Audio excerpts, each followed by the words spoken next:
छात्र एवं छात्राएं कैसे हैं। आशा करते हैं कि आप लोग स्वस्थ होंगे, मन से पढ़ाई करते होंगे, क्योंकि ये 1 तारीख से 1 जुलाई से होने वाला जो आप लोगों का विद्यालय में त्रैमासिक एग्ज़ाम है, उसका तैयारी आप लोग करते होंगे।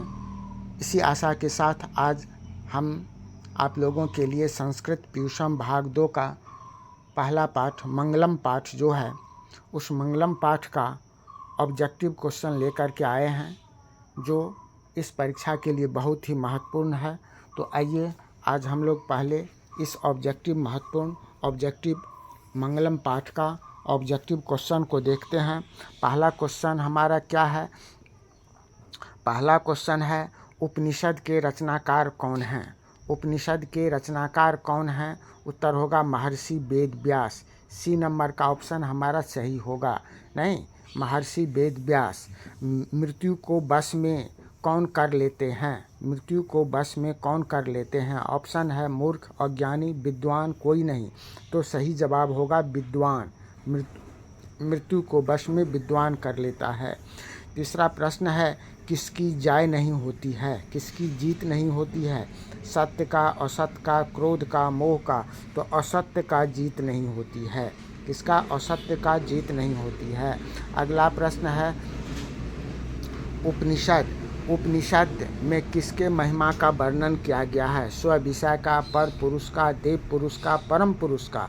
तो परम पुरुष का वर्णन किया गया है। उपनिषद में परम पुरुष के महिमा का वर्णन किया गया है। उपनिषद की संख्या कितना है? उपनिषद की संख्या कितना है? 108 है। उपनिषद की संख्या कितना है? 108 है। आत्मा के गूढ़ रहस्य की किसमें व्याख्या की गई है? कठोपनिषद, ईशावास्योपनिषद, है ना, श्वेताश्वरोपनिषद। तो कठोपनिषद में क्या गया है? आत्मा के गूढ़ रहस्य का वर्णन किसमें किया गया है? कठोपनिषद में किया गया है। अगला प्रश्न है, परमात्मा की महिमा का वर्णन किसमें किया गया है? परमात्मा की, उसमें आत्मा की महिमा का, इसमें परमात्मा की महिमा का वर्णन जो है किसमें किया गया है? ईशावास्योपनिषद में किया गया है। सही जवाब क्या होगा? ईशावास्योपनिषद। मंगलम पाठ के रचनाकार कौन हैं? मंगलम पाठ के महात्मा विदुर, महर्षि वाल्मीकि, महर्षि वेद व्यास। तो महर्षि वेद व्यास हैं। मंगलम पाठ के रचनाकार कौन हैं? महर्षि वेद व्यास। मंगलम पाठ में कितने मंत्र हैं? 10, 8, 5। तो 5 मंत्र हैं। मंगलम पाठ में कितने मंत्र हैं? 5 मंत्र हैं। अणु से भी छोटा कौन है? अणु से भी छोटा कौन है? आकाश, आत्मा, परमात्मा, संसार। तो आत्मा है। अणु से भी छोटा कौन है? आत्मा। बहती नदी कहाँ मिल जाती है? सरोवर, नदी, समुद्र, तालाब। तो समुद्र में मिल जाती है। सही जवाब क्या होगा? समुद्र। जंतु के हृदय रूपी गुफा में क्या स्थित है? जंतु के हृदय रूपी गुफा में क्या स्थित है? तत्व, शरीर, देवता, दानव। तो जंतु के हृदय रूपी गुफा में तत्व सही है, जिसे कि आत्मा कहते हैं। ये तत्व सही जवाब होगा। ब्रह्म को प्राप्त करने के विषय में किस उपनिषद में कहा गया है? कठोपनिषद, ईशावास्योपनिषद, मुंडकोपनिषद, है ना। तो इसमें मुंडकोपनिषद में कहा गया है। नहीं, ब्रह्म को प्राप्त करने के लिए मुंडकोपनिषद में कहा गया है।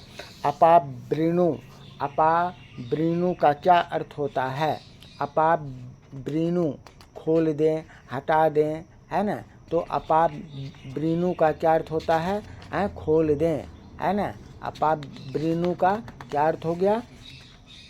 अपावृणु, है ना। 4 ऑप्शन है, ढका हुआ, छोड़ दें, हटा दें। तो यहाँ पर हटा दें सही जवाब होगा। क्या होगा? हटा दें। छोटे से छोटा और बड़े से बड़ा भी क्या है? बड़े से भी बड़ा क्या है? ईश्वर, मन, आत्मा। तो आत्मा है। छोटा से छोटा नहीं और बड़ा से भी बड़ा आत्मा है। अगला प्रश्न है, नदियाँ समुद्र में कैसे मिलती है? नाम को छोड़कर, रूप को छोड़कर, नाम और रूप को छोड़कर। नाम और रूप को छोड़कर। नहीं, ये सही जवाब होगा। नाम और रूप को छोड़कर। नदियाँ समुद्र में मिल जाती है। अब देखिए ये श्लोक का है, इसी का जो है यहाँ पर खाली जगह में भरना है। वेदाहमेहितं पुरुषं, वेदाहमेहितं पुरुषं महात्मनं डैश विद्यते अनाय, डैश विद्यते अनाय, डैश विद्यते अन डॉट डॉट कर करके वेदाहमेहितं पुरुषं महात्मनं नहीं महत्तम आदित्य वर्णम तमसा परस्तात् त्वमेति विद्वत्ति मृत्युमेति नान्यः पांथा विद्यते अनाय। यह मंत्र किस उपनिषद से लिया गया है?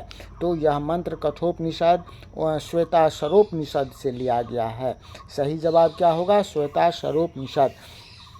अपना नाम और रूप को छोड़कर नदियाँ कहाँ विलीन हो जाती है? पृथ्वी में, समुद्र में, आकाश में, दूसरे नदी में, तो समुद्र में विलीन हो जाती है। ठीक है। अगला प्रश्न है महान से भी महान, महान से भी महान क्या है? आत्मा, देवता, ऋषि, दानव। तो आत्मा है। महान से भी महान क्या है? आत्मा है। किसकी विजय होती है? किसकी विजय होती है? तो सत्य की विजय होती है। किसकी विजय होती है? सत्य की विजय होती है। सूक्ष्म से सूक्ष्मतर क्या है? आत्मा है। सूक्ष्म से सूक्ष्म क्या है? आत्मा है। यह संपूर्ण संसार किसके द्वारा अनुशंसित है? यह संपूर्ण संसार किसके द्वारा संपूर्ण संसार किसके द्वारा अनुशंसित है? परमात्मा के द्वारा है। किसके द्वारा है? परमात्मा के द्वारा है। हिरण्मयेन पात्रेण डैश दृष्टिये, यह मंत्र किस उपनिषद से लिया गया है? तो हिरण्मयेन पात्रेण ईशावास्योपनिषद से लिया गया है। सही जवाब क्या होगा? ईशावास्योपनिषद। मंगलम पाठ कहाँ से संकलित है? मंगलम पाठ ऑप्शन है वेद से, पुराण से, उपनिषद से। उपनिषद से संकलित है। कहाँ से है? उपनिषद से संकलित है। स्वर्णमय पात्र से किसका मुख ढका हुआ है? सत्य का मुख ढका हुआ है। डी ऑप्शन सही जवाब होगा। नहीं, नदियाँ नाम और रूप को छोड़कर किस में मिल जाती है? समुद्र में मिल जाती है नाम और रूप को। अनोरनियान डैश डैश डैश महियान क्या होगा? तो महतो महियान। अनोरनियान महतो महियान। तो इस तरह से जो इम्पोर्टेंट ऑब्जेक्टिव क्वेश्चन था इसको हम लोग देखें, पढ़ें। आप लोग जो है इस क्लास को अधिक से अधिक क्या कीजिएगा? शेयर कीजिएगा अपने दोस्तों के बीच में। लाइक करना है जो क्लास नहीं, और कमेंट भी करना है। जो अभी तक इस चैनल को सब्सक्राइब नहीं किए हैं सब्सक्राइब कर लीजिए।